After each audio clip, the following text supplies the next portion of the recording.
So, with the new spiritual awakening that I had, I just began to I began to listen to different people. I had to shut out. I had to address the hurt and pain that I got from the church. And there is hurt and pain that you get from church because the church is full of people and people are flawed. And sometimes, oftentimes in the church, when you're dealing with church folk, they don't like to admit when they have made mistakes, or, they it's just different. I just have a full belief that the church as we see it now is not the church that God intended. The church is it's broken. It is.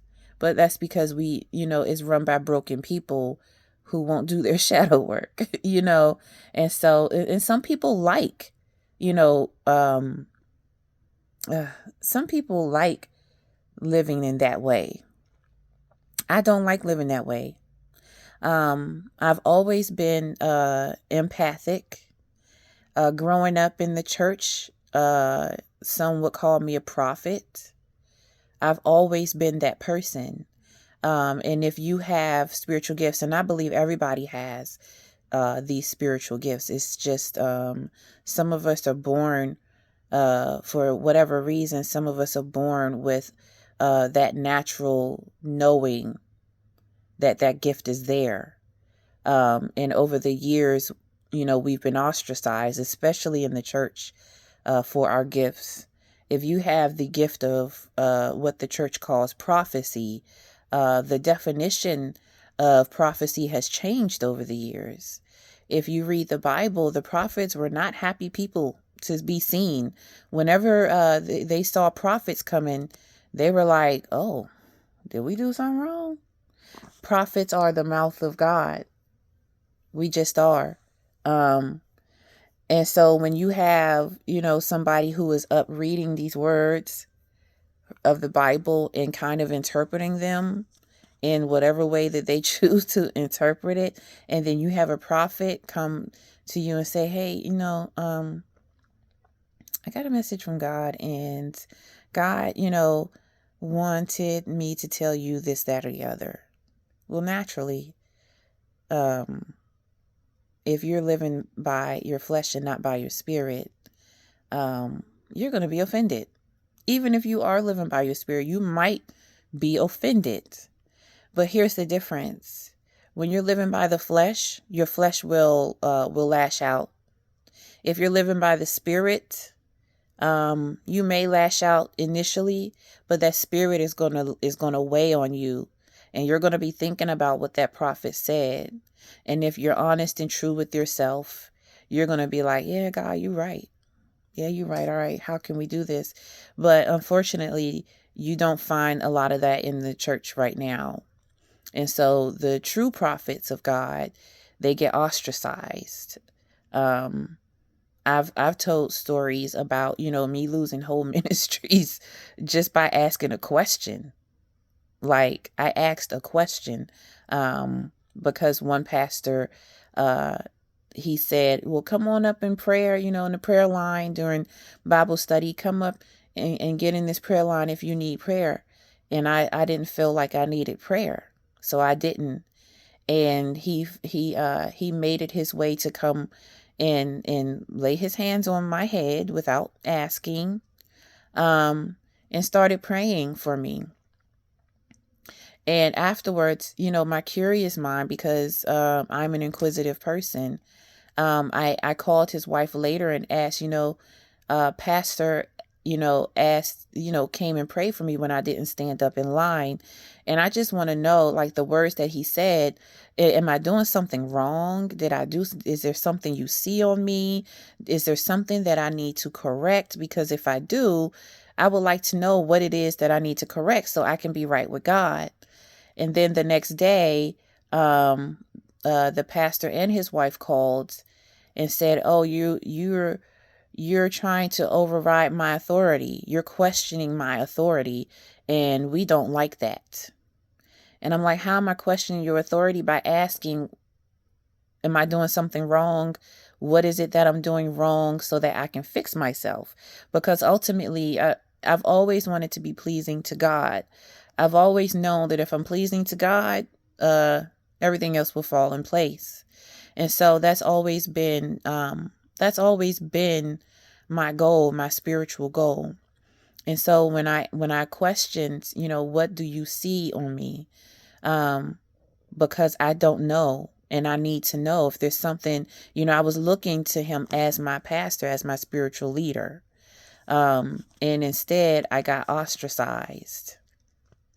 And then with the same pastor, another parishioner came to me and asked me, I feel like this pastor is talking about me behind my back. I don't know what to do.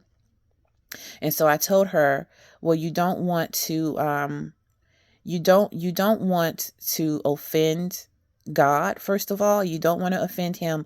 What I would advise you to do, what I would do, is pray and ask God, I feel like this is what's happening. If this is what's happening, I pray that you make it known to me and tell me how to address this situation. And when she did, clear as day, literally a couple of days later, she was on a phone call. It was a group chat. He thought that she had gotten off the group chat when she hadn't, and he started talking about her. And when she approached him about it, he said, somehow she said, well, I had asked, Sister Sakina how to approach this, and she told me what to do. And that just, me asking about the prayer. Why did you pray for me? What is it that you're seeing on me? And then her going to me instead of him, I think that really upset him. And then he was upset because when she did come to me, I did not come to warn him that this is what she's saying to me. And I told him, I did my part. She came and asked me what to do. I told her to go and approach God with it. This is not my problem. This is hers. So no, I'm not obligated to come to you and tell you that she thinks that you're talking about her, if obviously you are. And so he was mad about that, and he sat me down. My husband and I were over the children's ministry, and he sat me down, and then forbade all the children to talk to me, and the parents forbade their children to talk to me. And so I was completely ostracized in that church because I was doing my prophetic duty. And that's just light prophetic duty. I haven't even gotten into the stories of real quick, I had a story where I had a dream about a friend, and this was a completely different ministry. This is across the board. I had a dream about a friend who had a girl in his house, and his roommate was jealous of the girl. And so I warned the friend when I woke up. I said, yeah, I had this dream that, you had a girl in your house, and your friend, your roommate had a girl, and both girls ended up in your room, and the roommate was jealous, and he's jealous of your success. He's jealous of your upbringing. You might need to be careful of this guy, that he doesn't try and sabotage you. And instead of saying, oh, thanks for the warning, it's like, are you spying on me? Oh no, that's creepy. I don't like that. And he completely stopped being my friend after that. And so I say all of that to say that having the mantle of prophet is not an easy job. And let me, as a prophet, as a speaker, as a messenger of God, tell you, all the other prophets and empaths who might see this video, it is not an easy job. That is how it's supposed to be. You still have to do the work. Why? Because deliverance comes from that work. And it may not come from the people that you think, the people that you hope to be delivered might not be delivered, but somebody will be touched by your work. And so you have to do the work that God has called you to do on this earth. Be the prophet that God called.